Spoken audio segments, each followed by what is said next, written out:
Hola, bienvenidos al 10º episodio de La Vida Examinada. Yo soy Andrés y hoy nos acompañan Juan Sebastián, Angélica y Roberto. Esta es La Vida Examinada. Fragmentos de la vida observados, analizados y deconstruidos bajo el lente de la filosofía. Nos hacemos preguntas que seguramente también te haces y otros han intentado responderlas o quizás enredarlas más. Somos un grupo de conversadores casuales sacándole radiografías a la vida. Porque como bien lo decía Sócrates, una vida que no se examina no merece ser vivida.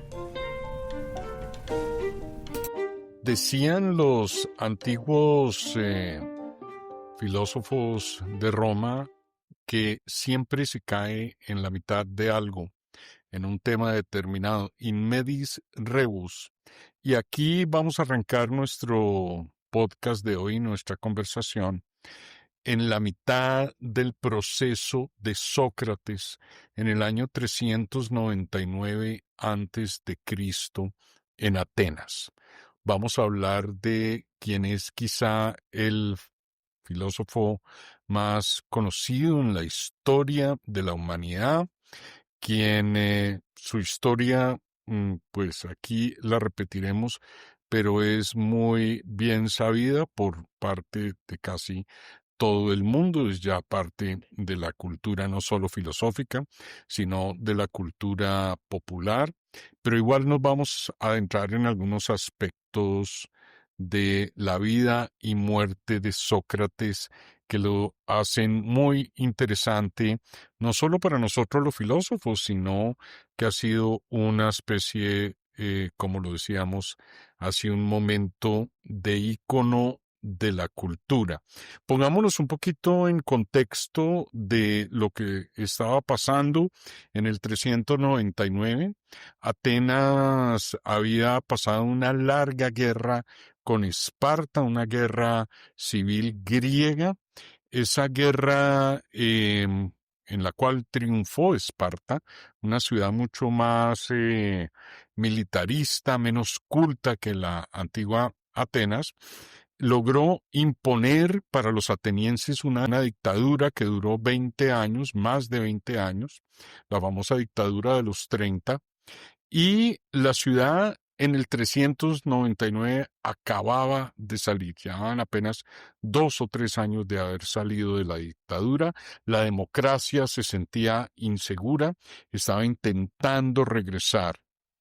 Fueron 3 demócratas, Ánitos, Mélitos y Licón, muy jóvenes por cierto, los que llevaron a Sócrates a juicio. Recordemos un poquito los hechos para empezar a hablar de las componentes filosóficos de la historia que son, a mi modo de ver, apasionantes. Los hechos son, a Sócrates se le acusa por lo menos de 2 crímenes, que es hacer que los jóvenes no creyeran en los dioses de la ciudad, estar poseído por una especie de demonio, un punto que será muy relevante un poquito más adelante, y el de corromper a los jóvenes de Atenas. Este punto de la corrupción tenía un cierto matiz basado en el hecho que era una costumbre no solo socrática de mantener relaciones entre hombres, entre el maestro y el alumno, que era una especie de, como lo decimos, una especie de tradición establecida en la enseñanza de la filosofía en Atenas. Aún así a Sócrates se le incluye algo de esto, tenía la acusación de Sócrates. Vamos a señalar entonces algunos aspectos, seguimos hablando de la historia, pero vamos a señalar algunos aspectos que son relevantes para hablar de Sócrates y los filósofos y la filosofía. Yo quiero comenzar con un aspecto que se resalta en la apología socrática y tiene que ver con el hecho de que a Sócrates se le impone una pena. En determinado momento se le pregunta qué pena te impondrías tú mismo ponte una pena. Realmente parte de la ciudad no lo quería llevar a la muerte. ¿Qué pena te impones tú mismo? Y Sócrates dijo, yo no me voy a imponer ninguna pena, ni siquiera la de pagar un dracma, ni siquiera la de pagar un peso, digámoslo así, porque hacerlo de esta manera implicaría admitir mi culpabilidad de los cargos y yo no soy culpable de estos cargos. De hecho, propongo que la ciudad, como a los campeones en las Olimpiadas, me mantenga, me dé almuerzo constantemente, me alimente cuando yo esté por ahí, y esta es la pena, entre comillas, que yo propongo que los atenienses me den. Arranquemos con este primer rasgo, hablando de esto. En la historia de Sócrates yo creo que se resaltan tantas que nos marcan como filósofos, y hoy nos acompaña Juan Sebastián Aragón. Está también Angélica y Andrés Grosso, y quería contar con la experiencia o digámoslo así, su contacto con la filosofía por parte de alguien que está estudiando filosofía y también de dos personas que tienen un gran interés en el tema. El primer rasgo de la vida filosófica es llevar un proceso, diría yo, en mi opinión, hasta el final. ¿De dónde viene? De la costumbre argumentativa de llevar una pregunta hasta el final. Sócrates lleva este proceso hasta el final.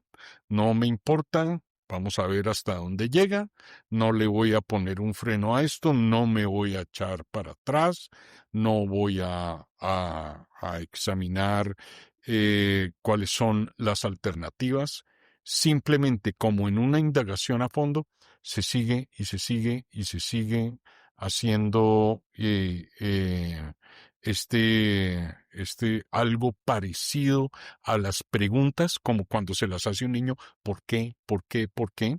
De la misma manera, Sócrates lleva su proceso y lo lleva sin temor aparente a la muerte. Me gustaría que después lo habláramos un poco, porque dice hay cosas peores que la muerte. Yo creo que en la muerte, si ese es el castigo al cual me someten, entonces yo acepto ese castigo, y creo que hay cosas peores que la muerte, y en la muerte me voy a encontrar dichoso porque voy a tener la ocasión de hablar. Lo creo, no sé qué venga después de la muerte, pero creo que voy a tener la ocasión de encontrarme con los grandes personajes del pasado, con Homero, con Hesiodo, y voy a estar feliz de poder entablar un diálogo con ellos. Diría yo, es el primer rasgo de un carácter filosófico socrático que se hace extensivo a filósofos de muchos tiempos. Yo quiero leer una partecita de la Apología Socrática. Se cree que este es el primer escrito de Platón. El Sócrates que aparece acá mm, es un Sócrates muy distinto al que aparece en diálogos posteriores y por ejemplo, en el Fedón o el Menón. Este es un Sócrates quizá un poco más apegado a lo que era el verdadero Sócrates. ¿En qué sentido el verdadero Sócrates? Las verdaderas opiniones de Sócrates, no las opiniones de Platón. Más adelante, a medida que avanzamos en la obra platónica, empezamos a ver que las opiniones de Sócrates se vuelven cada vez más y más las opiniones de Platón. Es decir, Platón pone a su interlocutor favorito a dar su propia teoría. Pero aquí, ¿en qué se ve? Lo digo puntualmente, uno en el Fedón y en el Menón, estos dos diálogos. Uno ve a Sócrates diciendo: no, yo sí sé qué hay después de la muerte, y yo sí sé qué hay antes del nacimiento. Hay esta experiencia de las formas puras, los eidos, las formas platónicas, pero aquí te dice: yo no sé qué hay en la muerte, pero no puede ser tan malo. Nada. Y quiero leer una partecita que tiene que ver con los cargos que se le hicieron a Sócrates en el proceso. dice lo siguiente la apología socrática. Todos aquellos que convencen su ignorancia, la toman conmigo, porque están convencidos de su ignorancia, la toman conmigo y no son ellos. Y van diciendo que hay un cierto Sócrates, que es un malvado y un infame que corrompe a los jóvenes, y cuando se les pregunta qué hace o qué enseña, no tienen qué responder, y para disimular su flaqueza, se desatan con esos cargos triviales que ordinariamente se dirigen contra los filósofos. A saber, ¿qué tipo de cargos? Que indagan lo que pasa en los cielos y en las entrañas de la tierra, que no creen en los dioses, que hacen buenas las cosas malas, y todo porque no se sirven a decir la verdad, que es que Sócrates los sorprende y descubre que su figura, que saben cuando no saben nada. Es decir, de alguna manera los destapa en su ignorancia. Hay varias cosas que quiero comentar aquí para que empezamos a abrir el diálogo en torno a este primer aspecto. Ustedes se dan cuenta que las acusaciones contra los filósofos son las mismas que se hacen hoy, que hacen que los jóvenes tomen las cosas malas por buenas. Un ejemplo, hoy en día, ustedes leen un texto de Byung-Chul Han defendiendo la vida contemplativa y hasta cierto punto el ocio. El ocio, que es un rasgo o una actitud que la sociedad contemporánea toma por totalmente negativa. Sócrates hace que los jóvenes tomen las cosas malas por cosas buenas. Ahora, cuando a los jóvenes se les pregunta qué les enseñan Sócrates, no tienen ni idea, no saben qué decir. No, pues, ¿qué les enseñan? No, pues no sabría decirles. Ahorita podemos abordar este tema porque se me hace apasionante. O de una vez lo podemos mencionar. Sócrates en realidad nunca inculca nada. No le dice a alguien, no, mira, Angélica, es que la moral consiste en tal cosa. El método socrático, que a muchos nos metieron en el colegio con una palabra terrible, alguna gente la odia, mayéutica. Dice, no, es enseñar caminando, es mucho más que esto.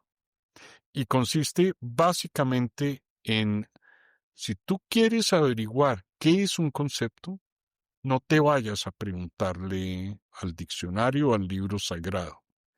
Entra en diálogo con otro. Cuando tú entras en diálogo con otro y empiezas a encontrar puntos comunes, te das cuenta de algo.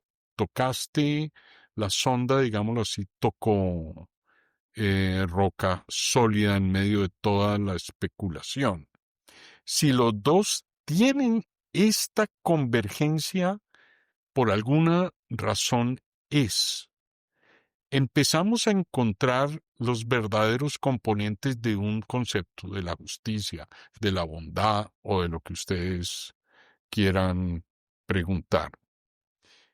Es decir, lo que estaba haciendo Sócrates, y es un bello método el que viene acá, no es simplemente jugar como los sofistas, haciendo preguntas arbitrarias, un juego de palabras. Es un esfuerzo en el que dos razones se enfrentan por encontrar un término común de entendimiento y ascender en la comprensión de algo. Lo vuelvo a decir, es un esfuerzo en el que dos razones se enfrentan por encontrar un término común de entendimiento y ascender en la comprensión de algo. Quienes acusan a Sócrates creían que era un sofista. Anda por ahí echando chistes, importunando a la gente. Sócrates se iba donde los generales y les preguntaba qué es la valentía en la batalla. Se da cuenta que no saben. ¿Okay? Los dos más grandes generales de Atenas no saben qué es la valentía en la batalla. No, es nunca echarse para atrás, le dicen. Usted le dice, ¿no? Resulta, no hay unas tácticas en las que hay que replegarse para rodear al enemigo y así empieza una conversación. Se va donde los médicos, se les pregunta qué es la salud, los médicos no saben qué es la salud. Y claro que esto tuvo que ver con la condenación de Sócrates. Era un personaje inoportuno. La filosofía es inoportuna, la filosofía incomoda. No está como la autoayuda para hacernos felices con nuestra propia desgracia y nuestro propio sentido de inadecuación. Está para enseñarnos a vivir con incertidumbre y está también para enseñarnos a vivir con la duda.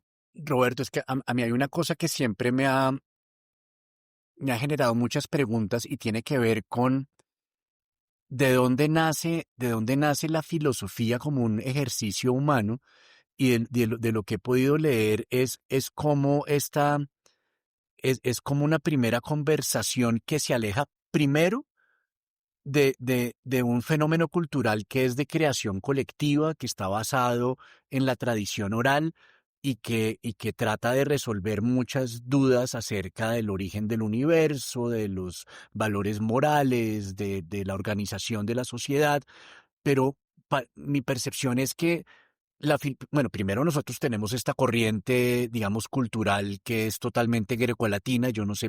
Ahora, es curioso que en esa misma época es la misma época de Confucio y es la misma época de Buda, ¿no?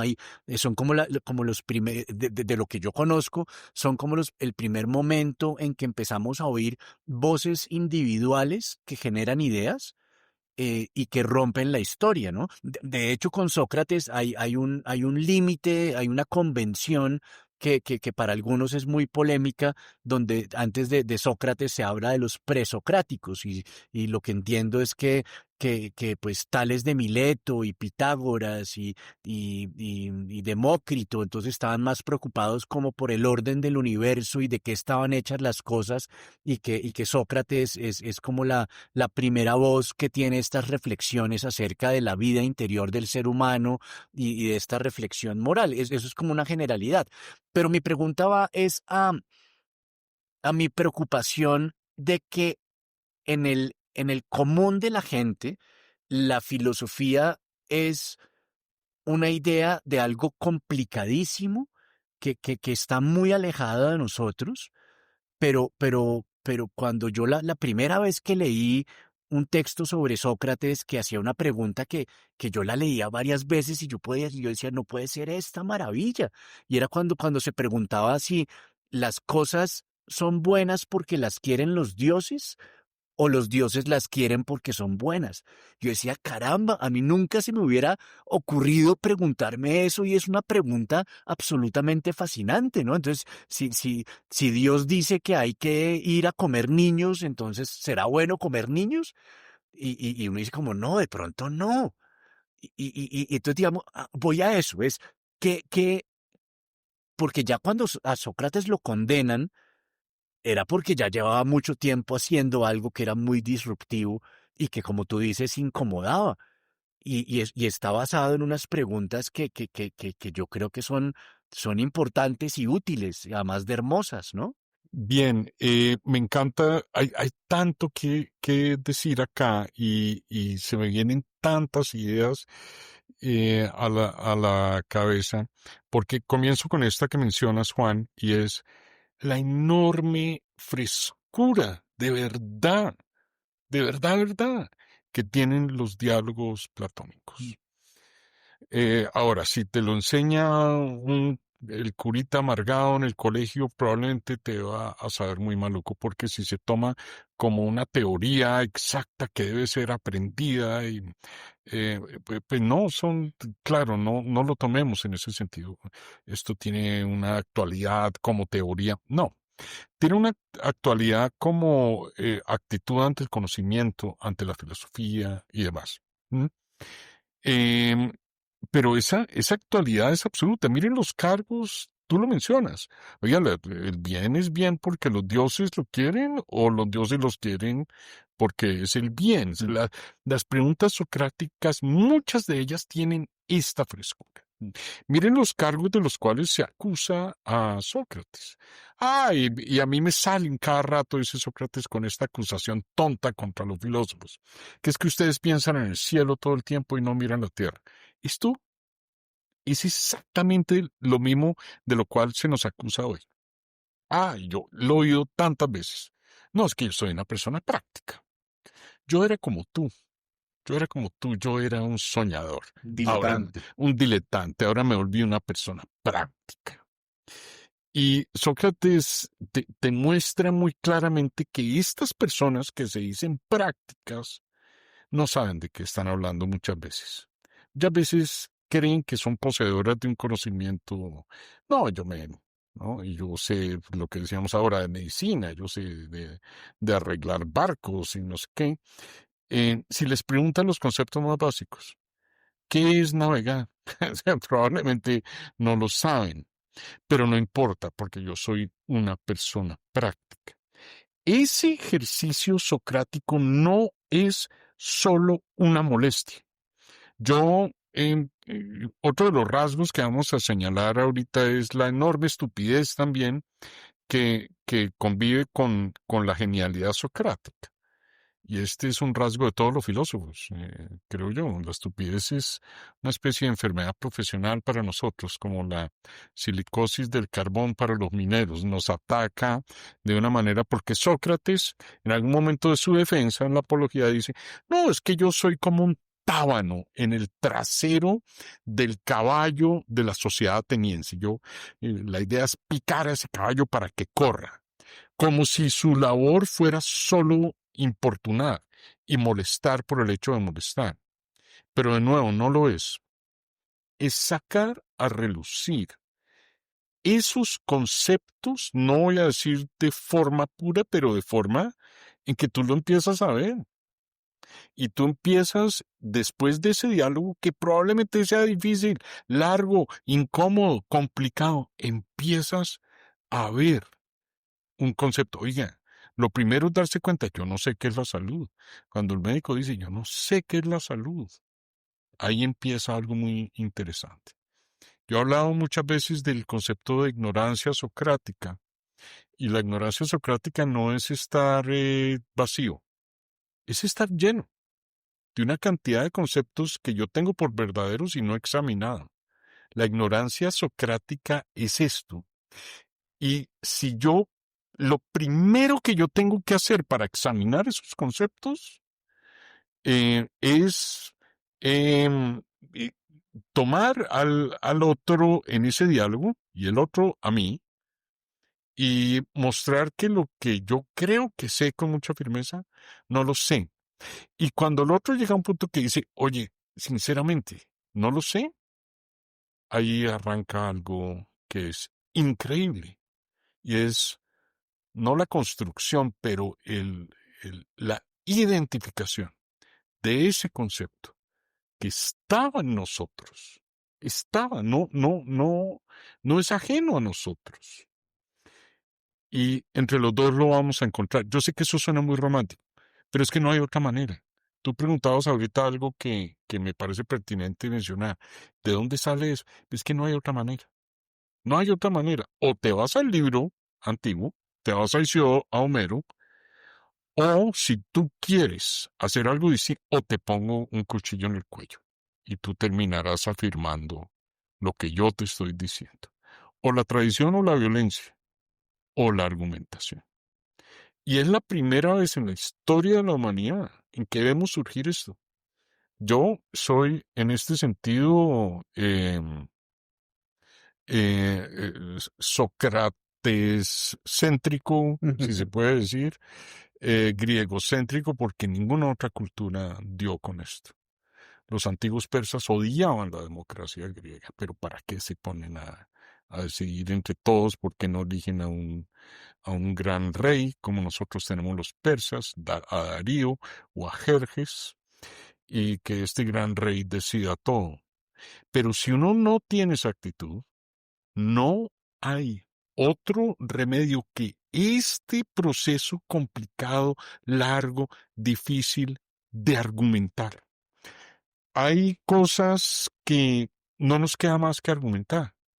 En el contexto de la sociedad no son cuestión de un experto, no son cuestión de que alguien venga y diga, no, yo te resuelvo esto acá. Necesitamos argumentar sobre ellas. Por ejemplo, la inteligencia artificial, ¿cuáles son sus peligros? ¿La debemos limitar? ¿No la debemos limitar? ¿Debe haber una censura en las redes sociales para los chicos, como ahora está pasando en Australia o no? Esto no es cuestión de un experto. No queda más remedio que la autoridad religiosa, hay países que lo resuelven de otra manera, que la violencia. Te voy a imponer a ti una sanción porque rompiste la regla. O el diálogo. Y yo veo surgir esto tan claramente en Sócrates. Sí, Roberto, creo que, bueno, diste en el punto que yo quería resaltar en cuanto a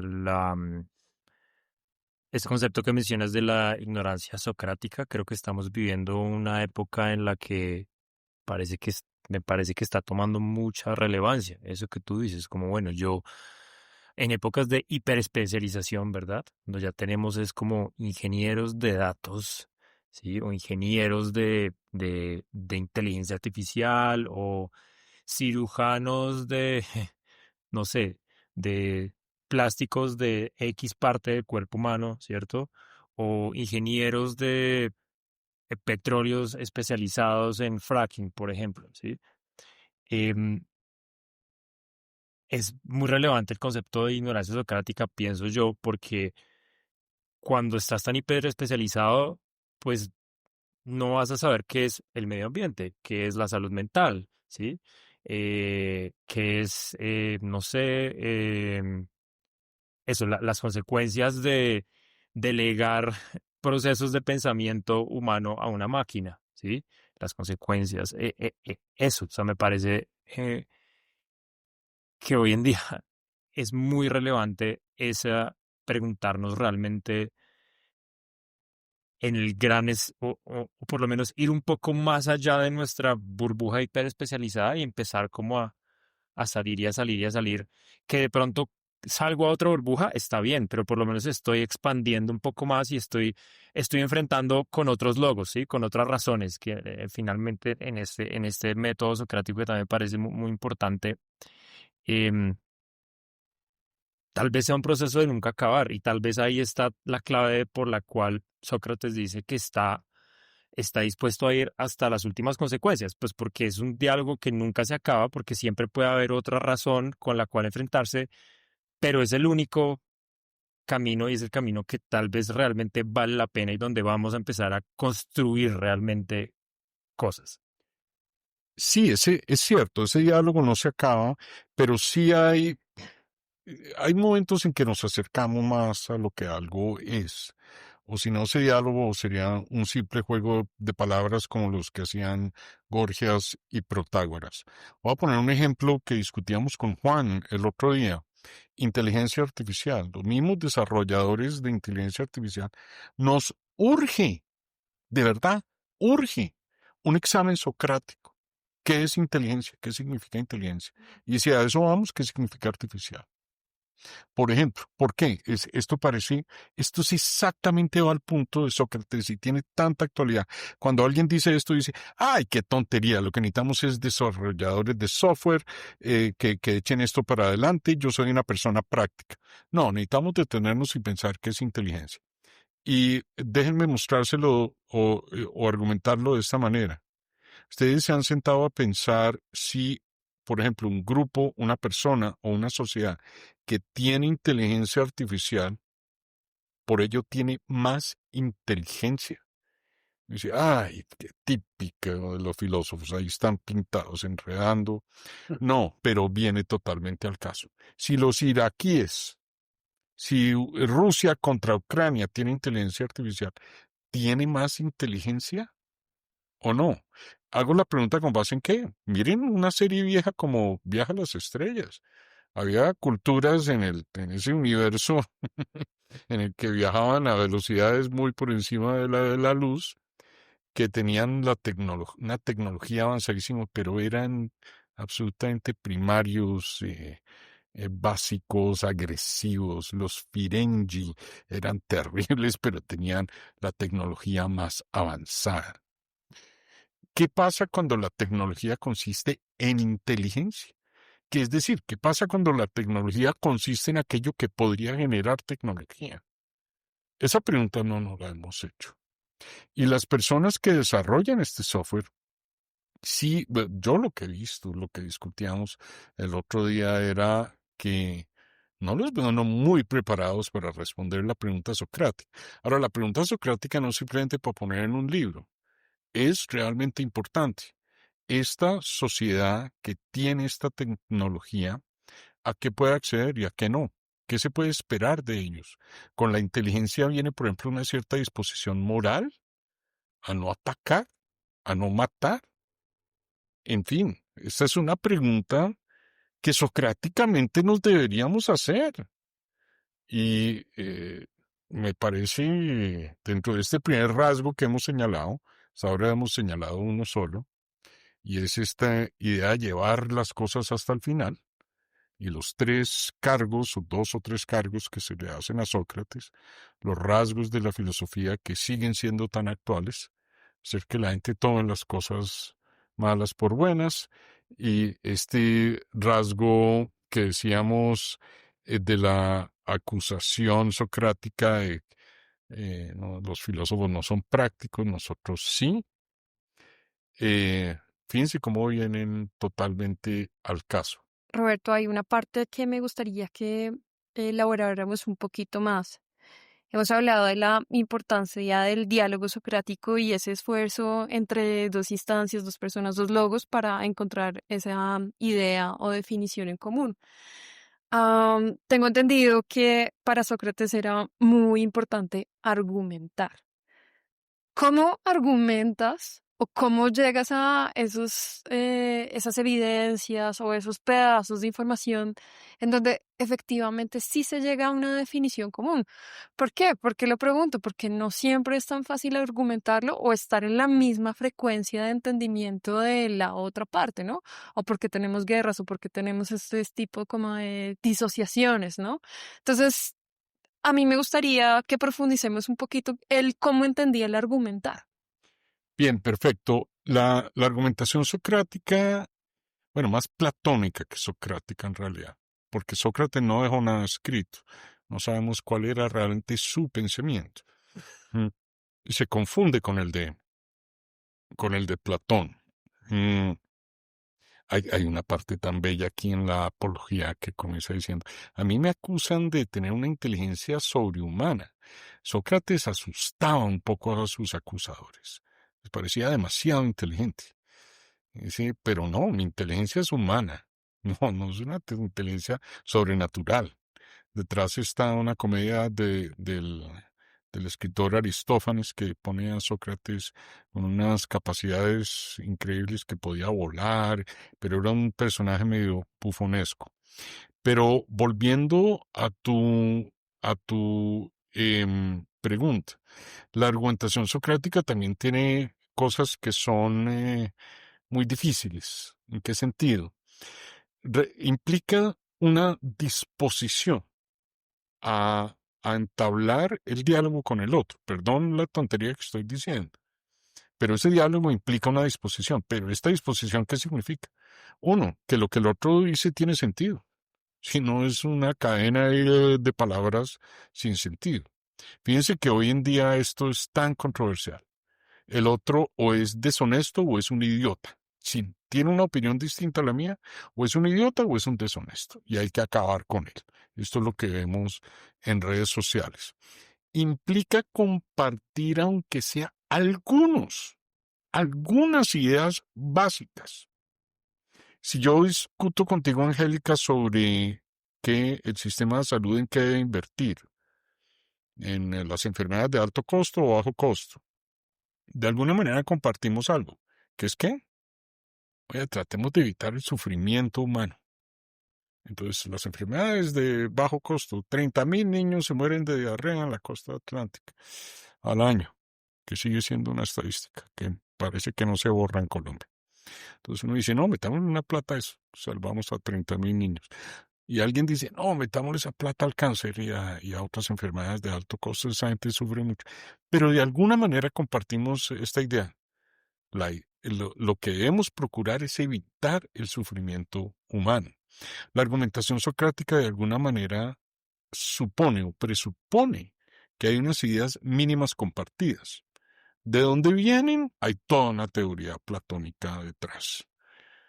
Increíblemente, las conocimos antes de nacer, pero no me quiero meter ahí porque es más Platón que Sócrates. Lo que Sócrates cree es que argumentando encontramos esos mínimos comunes. Y cuando encontramos esos mínimos comunes, podemos avanzar en la discusión. Pero ese punto me parece muy importante, Roberto, porque es que yo siento que la mayoría de los seres humanos tienen la convicción de que pensar es una característica inherente del ser humano, ¿cierto? Porque todos tenemos un nivel de lenguaje y todos tenemos un nivel de civilización, pero lo que me pareció maravilloso cuando leí esos primeros textos sobre Sócrates era cómo él lograba desmenuzar de una manera tan clara los conceptos y entonces empezaba a arrinconar a su interlocutor diciendo como, ¿esto es bueno cuando lo hace fulanito o es bueno porque es bueno? Si lo hace menganito, ¿es malo? Y empieza a organizar las ideas y uno dice, ah, caramba, aquí hay una serie de coherencias y estructuras que ya después uno las puede ver en la lógica, cuando uno ve las falacias y los silogismos y todo, dice como, hombre, pensar tiene unas complejidades que uno no observa en la conversación cotidiana, como lo decías ahorita, y como lo dice Andy Norman en su libro, tal vez, que dice que nosotros en la sociedad estamos más acostumbrados a hablar como abogados que como filósofos, en el sentido de que estamos más interesados en defender mi posición y en tener razón que en encontrar la verdad. Pero lo que observamos es, o por lo menos esta es mi opinión, yo creo que lo que más nos conviene es encontrar la verdad, si es que eso se puede definir, que es tan radioactivo hoy en día hablar de ese término de verdad. Pero sí es cierto que cuando uno estudia estas estructuras de la argumentación, uno se da cuenta de que claramente un ataque ad hominem es un error de relevancia, porque no estoy hablando del argumento, sino estoy hablando de la persona. Entonces, sí, bueno, de eso podemos dar muchos ejemplos, pero a lo que quiero ir es pensar es un arte, pensar es una técnica y que siento que no le damos la importancia que yo quisiera que tuviera dentro del sistema educativo, porque cuando a uno le hablan de Sócrates, esto le hablan a uno como en décimo o en 11, una clase que es una vez a la semana, donde a uno le tratan de soplar toda la historia de la filosofía de una manera muy resumida, pero ya es un poco tarde.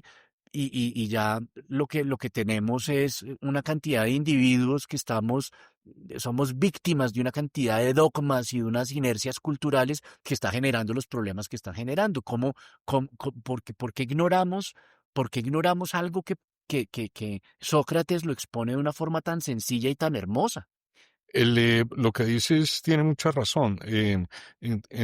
Con Sócrates uno ve surgir la lógica.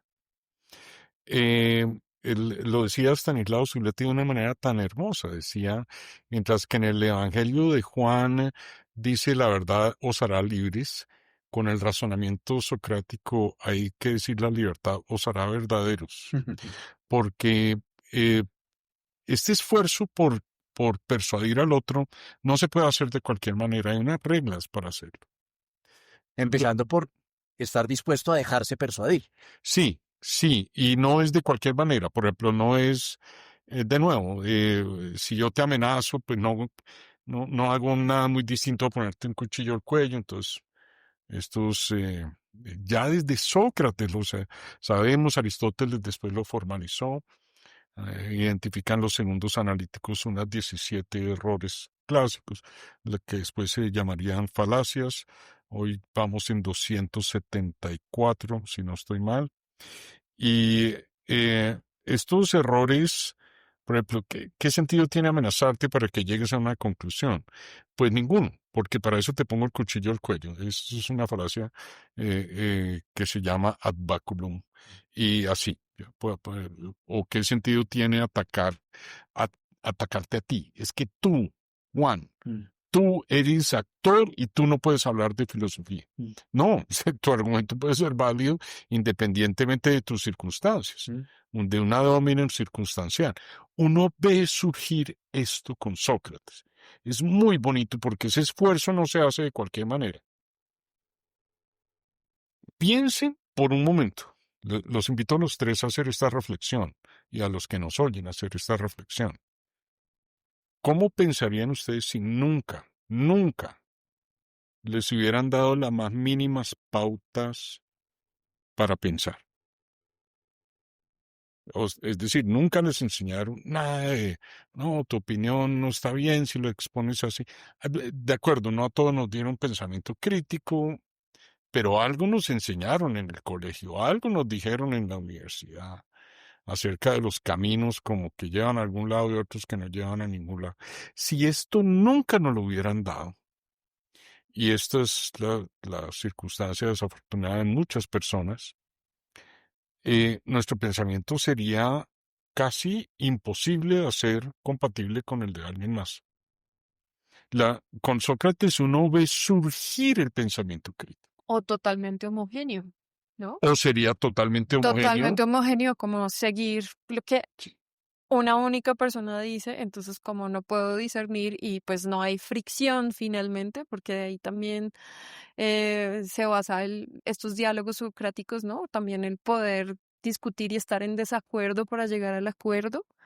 Entonces, pues seríamos un monolito de pensamiento que no tiene otra mirada. De hecho, está el caso de este joven de Aveyron, ¿no? De un joven francés que aparentemente tenía como 11 o 12 años y había crecido totalmente solo, pues aislado de la cultura humana y había crecido en el bosque y pues carecía de ese acervo cultural y tuvo mucho, fue imposible que socializarlo porque no, pues ya su estructura mental funcionaba de otra manera. Entonces nosotros funcionamos eso suena un poco determinista, pero de cierta manera Sócrates fue un hombre de su tiempo, ¿cierto? Sócrates no hubiera podido surgir en otras culturas, en otros momentos, hubiera sido distinto. Yo creo que lo que estamos haciendo acá Mm. y lo que estamos haciendo indirectamente con quien nos oye en este podcast es un juego muy complejo que lo hemos planteado por primera vez, no digo que se lo inventó, pero lo vemos como planteado por primera vez en Sócrates y en los testimonios de Sócrates. Y ese juego muy complejo consiste en que mi zona de juego, digámoslo así, lo que Winnicott llama la zona transicional, se sobrelape con tu zona de juego. Hablar es una forma de hacer cosas y es una forma de entrar en juego con los demás. El ejemplo que pones, Juan, cuando esto nunca lo he hecho, es, es, esto va en detrimento, perdón, de mi capacidad de vivir en sociedad. Porque la sociedad demanda esto. Ahora, claro, la misma sociedad a veces se encarga de inhibir esto. Y es parte de lo que está en el proceso de Sócrates. A Sócrates se le acusa porque tú corrompiste a los jóvenes. Corromper a los jóvenes es esto. Lo leímos ahorita en la cita. Cuando van y les preguntan qué les enseña Sócrates, dicen, pues no sé. No nos inculca un contenido específico. Como que lo que nos expone es a esta labor de este ejercicio pero no nos está diciendo es que el bien consiste en X, Y, Z. Nos, debió ser muy difícil de explicar lo que Sócrates le inculcaba, pues no le inculcaba, o lo que aprendían con Sócrates, porque era en realidad una especie de habilidad más que de un contenido. Roberto, me gustaría invitarte a que de pronto nos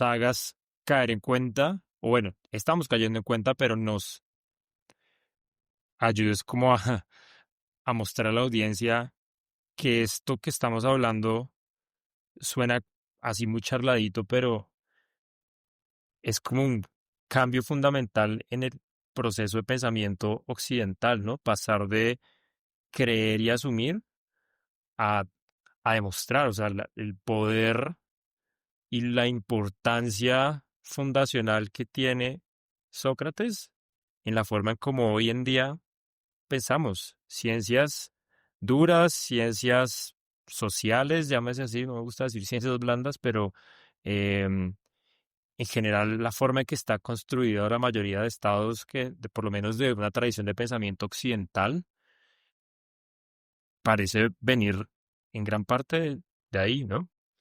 Sí, yo creo que con, no es ningún misterio que una cultura que inventa esta argumentación socrática invente la tragedia también, porque la democracia es tragedia.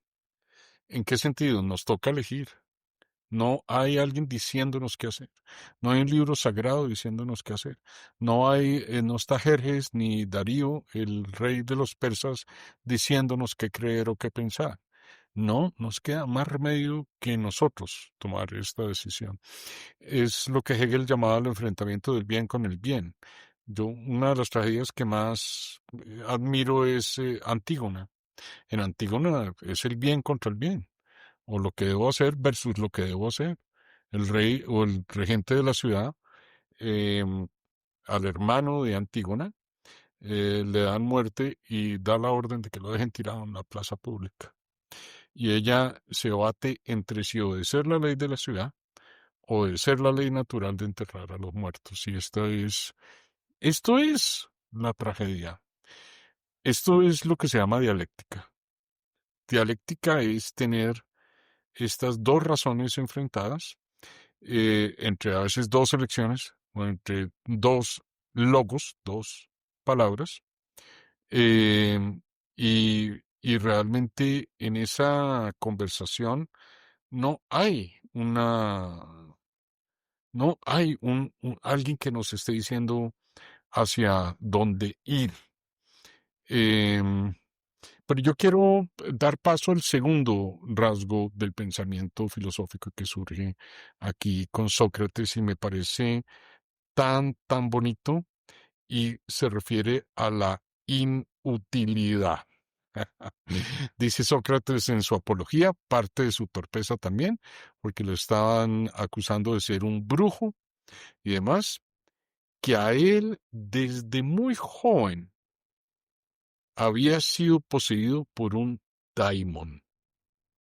Daimon en griego no significa demonio como en la tradición cristiana, sino por un espíritu. Y voy a leer parte de la cita. Dice, este daimon se ha pegado a mí desde la infancia.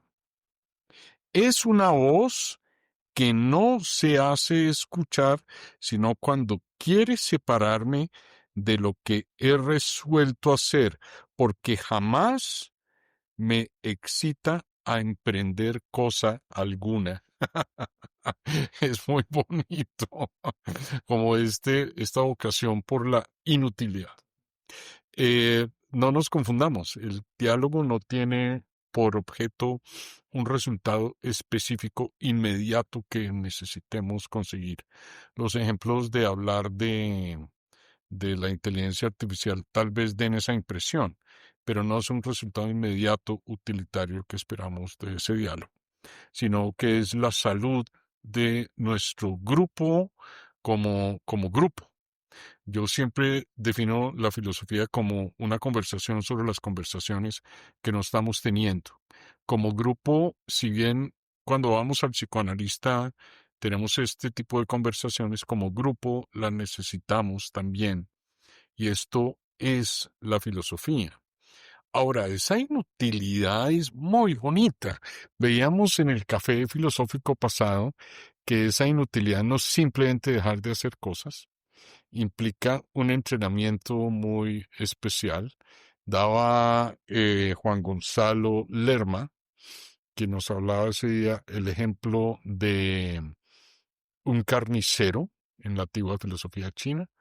Un carnicero que está aprendiendo, gasta muchos cuchillos, uno al mes. Uno que más o menos sabe, gasta uno cada año. Y el experto, el cuchillo le dura decenas de años, porque sabe cortar entre los espacios, en donde no hay tejido duro, sino donde están las uniones, lo sabe hacer, y esto es exactamente lo mismo, esto es tan parecido a la reflexión socrática. Este no hacer propio de la, digámoslo así, de la inutilidad de la filosofía. Pero siempre he insistido yo en la idea de que lo que es inútil es quizá lo más importante. Eh, lo que amamos, los libros, las novelas, los hijos. ¿Sí? Si uno piensa que los hijos son una fuente de ganancia, ¿cómo está de equivocado? Lo digo porque se creía que en el campo colombiano, entonces, cada uno viene con su pan debajo del brazo. No, a cada uno hay que meterle un pan debajo del brazo a diario, Con Nutella. De los dos bracitos. de los dos bracitos. Sí. No, Roberto, pues de hecho, volviendo brevemente, quisiera hacer caer en cuenta a la audiencia, volviendo a temas muy actuales como la inteligencia artificial, ¿sí? En este momento para todo el mundo es como, no, pues ahí es donde eso es estar ocupado, eso sí que es útil, eso sí, sí produce. Históricamente la inteligencia artificial no es algo que surgió hace 5 años con ChatGPT, ¿no? O sea, la inteligencia artificial es una rama de las ciencias de la computación que lleva décadas y surge tal vez entre personas que no están buscando necesariamente una utilidad de eso, simplemente como quieren experimentar y ver qué puede ser posible con un computador, ¿sí? Y hasta dónde podríamos, en ese momento, para que hace 50, 60 años, ¿para qué servía? Posiblemente no para mucho, ¿sí? 50 años después, obviamente, es lo que tú dices, toma tiempo. Al final, la inutilidad, además de ser muy útil y muy necesaria, el concepto de inútil también es relativo, ¿no? O sea, es algo que también tiene, o sea, tiene un peso en el tiempo. Yo no estoy diciendo que nos dediquemos todos a hacer cosas inútiles porque todo eventualmente va a ser útil, no. O sea, lo que estoy diciendo es, si estoy retando esa noción de que solo hay que hacer cosas que sean útiles, ¿sí? Yo quisiera sobre esto decir, miren cómo es de ambigua nuestra posición con la utilidad y la inutilidad. La gente ama el fútbol, por ejemplo. ¿El fútbol para qué sirve?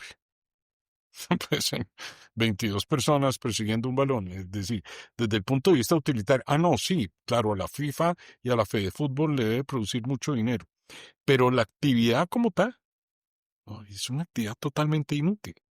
Totalmente inútil. Ustedes se han sentado a pensar en lo que decía el escritor Vallejo. ¿Por qué no veía fútbol? No, eran 22 personas haciendo deporte, pues no. No, esto. Pero con la filosofía sí tendemos a juzgar y con otras actividades inútiles lo tendemos a juzgar. Somos muy duros con la inutilidad de la filosofía y no con la inutilidad de otras cosas. Me parece que el razonamiento socrático ahí muestra lo que ustedes decían hace un momento.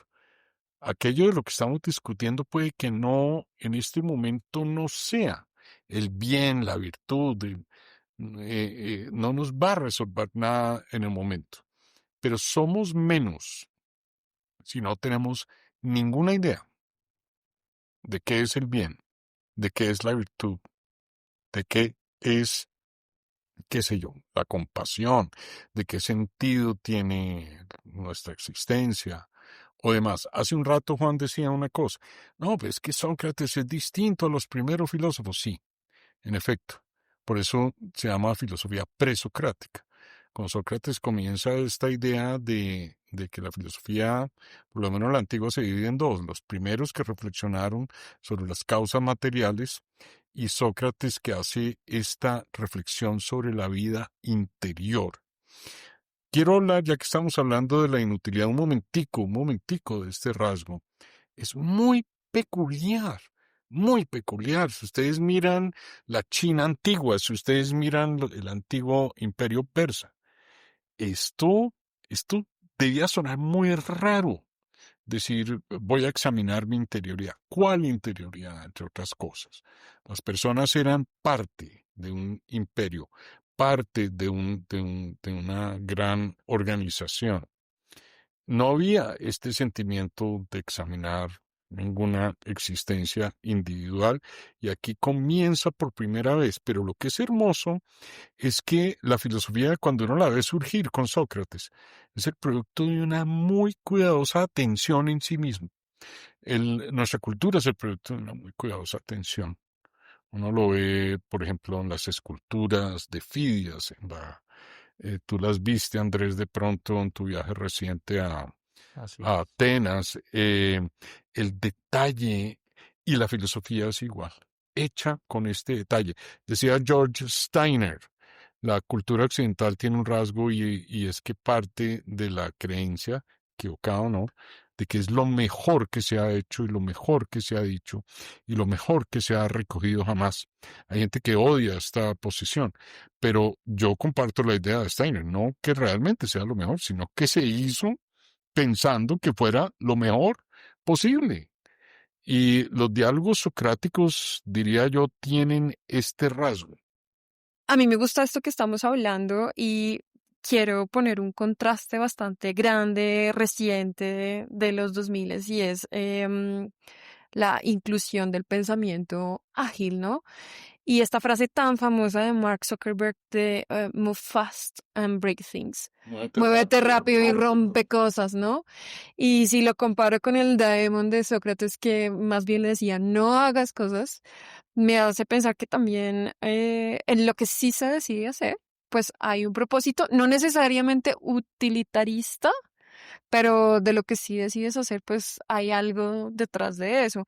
Y este moverse y romper cosas al final, yo siento que nos estamos llenando de basura. Hay como una eh, sobrepoblación, no sé, la gente se siente abrumada de la cantidad de basura digital, basura de mercancía, basura de cosas que no necesitamos porque tenemos un afán. Y me gusta también lo que mencionaba Andrés de esa temporalidad, ¿no? De que lo inútil en algún momento es relativo y en algún momento pues, se vuelve útil. Pero ahorita como que ni siquiera nos detenemos y tenemos ese afán de vencerle al tiempo y pareciera que para vencerle al tiempo lo que hay que hacer es hacer sin pensar. Sí, hay un contraste. Yo creo que muy acertado tu comentario, porque hay un contraste muy grande con lo que estamos hablando, del diálogo socrático. Cuando dos logos se enfrentan y tratamos de encontrar algo común, esto presupone también otra cosa que no hemos mencionado, que somos muy antiguos. Ese algo que encontramos en común, eso hunde sus raíces hasta un pasado muy remoto en el pensamiento platónico y me atrevo a decir que también en el pensamiento socrático. No somos producto solo de una inmediatez. Esta idea de vivir rompiendo todo lo que tenía, lo que tú eras ayer, hoy es distinto, hoy es distinto. Em, en efecto, vivimos en una cultura del constantemente estar rompiendo el molde, saliendo del closet de la revelación a diario. Pero sí. esto de nuevo está ahí en los diálogos. Si tú no puedes echar mano de ese pozo profundo de tu pasado, no puedes producir el futuro, no lo puedes producir. Decía D. H. Lawrence en un poema hermoso, el pensamiento es la vida inconsciente que emerge en la superficie. Si no tienes pasado, no tienes, no tienes nada que decir tampoco. No, nuestra sociedad, por ejemplo, Colombia, es una sociedad que todo el tiempo se proyecta hacia adelante, hacia adelante, hacia adelante, sin pasado. Vivimos como en una inmediatez también, otro tipo de inmediatez un poquito distinta a la de Zuckerberg, sin tanta novedad, pero vivimos en pos de esa inmediatez marcada por la rumba, porque no me coja el pasado, que no me coja la depresión, que no me coja, ¿no?, la nostalgia. Somos una cultura que carece del pasado, ha eliminado el pasado nostálgico. A mí me parece fascinante, ahorita recogiendo un poco de todo lo que han hablado últimamente, por muchas cosas, porque cuando estaban hablando de cómo funcionan estos modelos de lenguaje amplio de la inteligencia artificial, yo me preguntaba si la mayoría o la totalidad de los seres humanos no somos de cierta manera unos aparatos que funcionamos de una manera análoga, en el sentido de que nuestras creencias y las frases que usamos y las expresiones son lugares comunes, son aprendidos. Nosotros aprendemos los argumentos que todo el tiempo que estamos intercambiando entre nosotros. Y cuando uno oye en las discusiones políticas, las acusaciones son las mismas y se propagan como virus. Hablando de virus, en la época de la pandemia, la gente empezaba a repetir cosas de las cuales además ignoramos, ¿no? Entonces, que si la ivermectina, o que si esta planta, o que si el pelo en la Biblia, y hay unas ideas que empiezan a regarse y que Esa funciona. esa funciona. El pelo en la Biblia funciona. Ah, Dios mío. Pero claro, Depende del tipo de pelo. pero realmente es que, ¿qué de lo que nosotros creemos saber es algo que es producto de nuestra reflexión? La gran mayoría de las cosas que nosotros utilizamos, ahora que tú señalas, Andrés, el micrófono, esta cosa captura sonido y lo convierte aquí en unas señales eléctricas que van allá al computador y que después pueden viajar a la velocidad de la luz para que lo oiga alguien en el otro lado del planeta.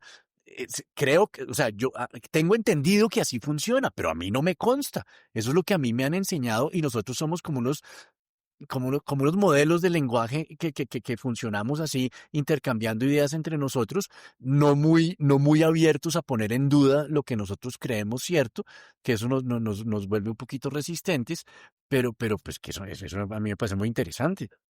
Roberto, esa no es esa duda y esa observación que plantea Juan, no es, me parece muy lindo si lo termina siendo, no es muy socrática. Es ese como, bueno, realmente somos lo que creemos que somos, realmente estamos razonando o somos presa de un montón de em, sesgos aprendidos por años y por la sociedad del país en el que vivimos, bueno, etcétera, etcétera. No la voy a volver a parafrasear porque ya la dijo Juan. Yo, ese examen socrático, adentrémonos un poquito en él. Claro, en estos antiguos diálogos no significa necesariamente un examen solo como psicológico, pero sí de saber quién soy yo en muchos aspectos, qué lugar ocupo, qué es lo que yo hago, para qué soy bueno. No podría dejar pasar este episodio sin hablar mm, de la visita de Sócrates. Bueno, en la Apología él dice que no fue él, sino otra persona que visita el oráculo de Delfos. El oráculo no afirma ni niega cosa alguna, eso se parece al diálogo socrático, sino que señala caminos, ¿no?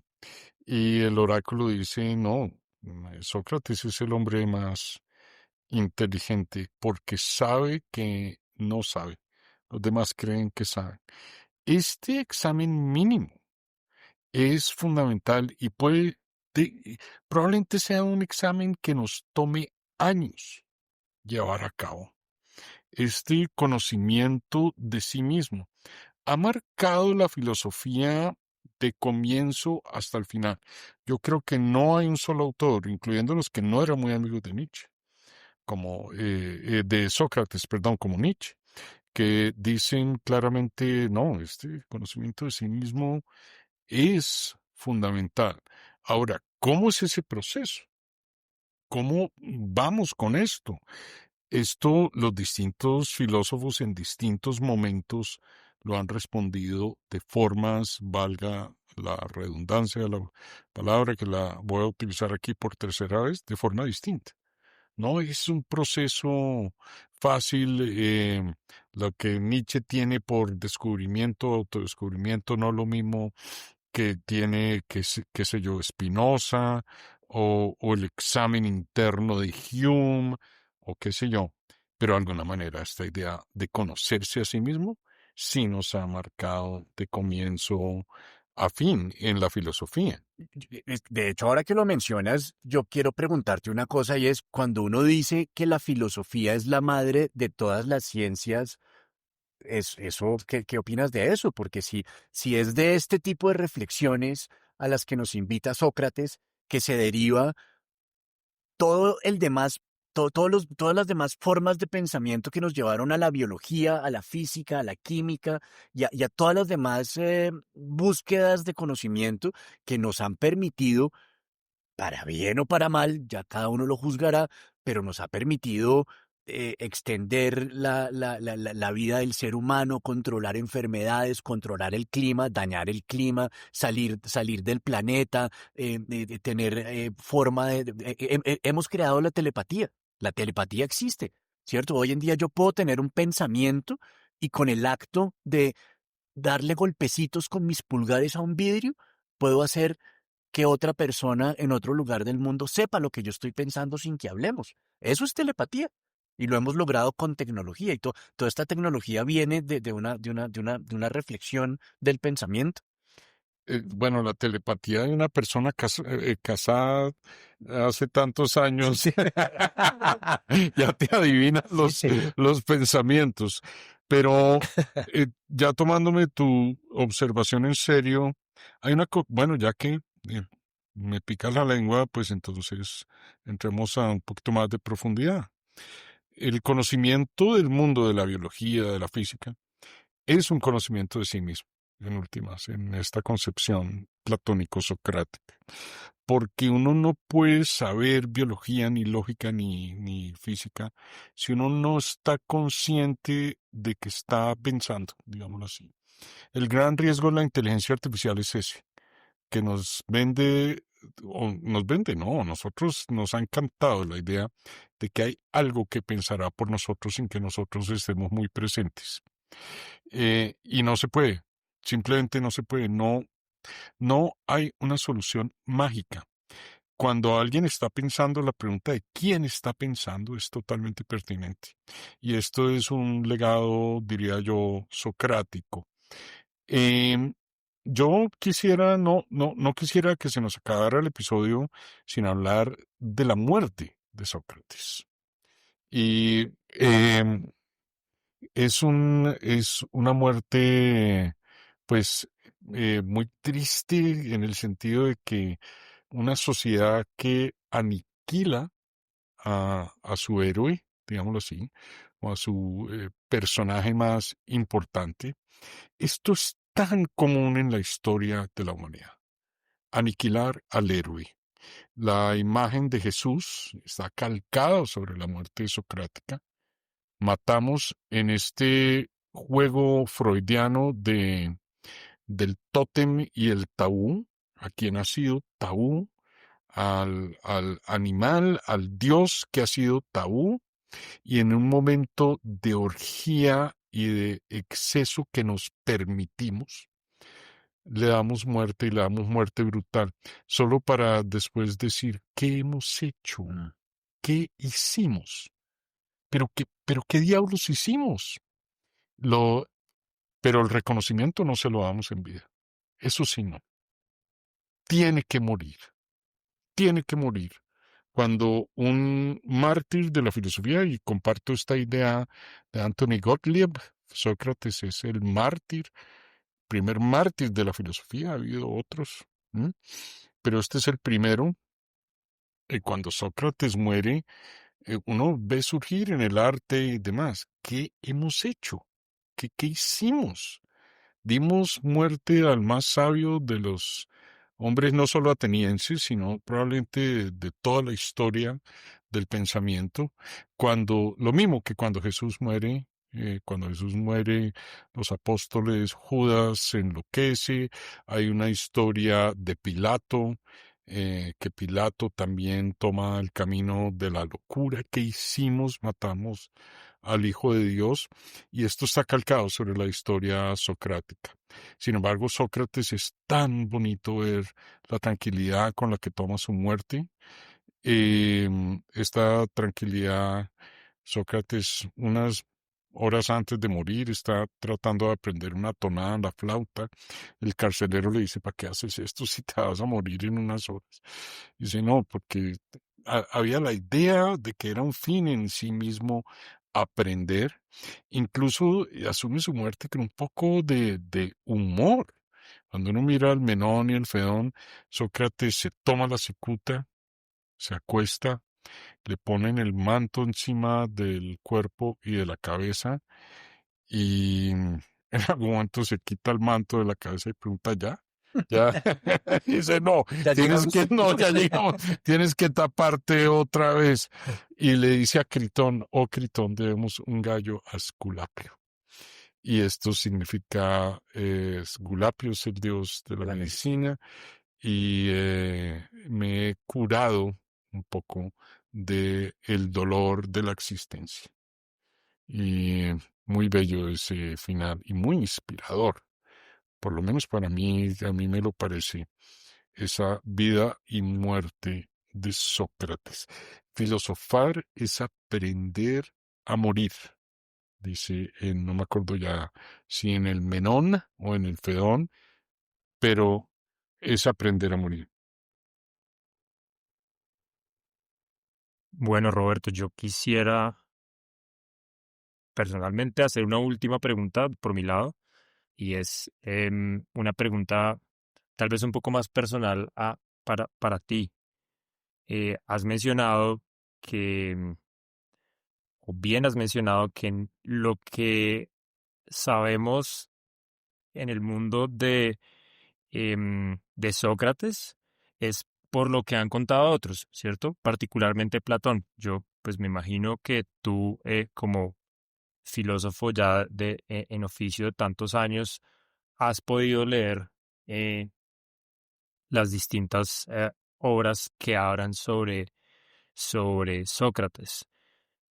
Yo te quería preguntar a ti personalmente, ¿tú sientes que has podido de todas formas, de alguna forma, conocer a un Sócrates o hacerte al menos una idea de lo que podría haber sido Sócrates, tú como filósofo, eh, que salga un poco de lo que es la visión que tenía Platón o la visión que tenían otros autores sobre él? Te lo voy a responder de esta manera, poco distinto a lo que me preguntas, y para concluir ya acá, diría yo, eh, he tratado de llevar una vida socrática no con mucho éxito.